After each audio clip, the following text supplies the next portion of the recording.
All right, so yeah, all you gotta do is when you punch out that pin, this will swing back and forth freely, just slide back and forth. And all you gotta do is I just took a little flat blade there and just pried this shaft back, and it'll just pull straight back. You can see where there's the hole. But on your shift fork here, it'll have slide onto this shaft also, but it's real simple.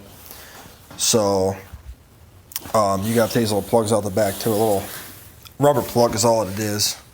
Why don't you just pry them out with a little flat blade or something, and it's simple. So yeah, basically just take off your top shifter, the 3 Torx bolts, and then that pulls it out of the shifter assembly.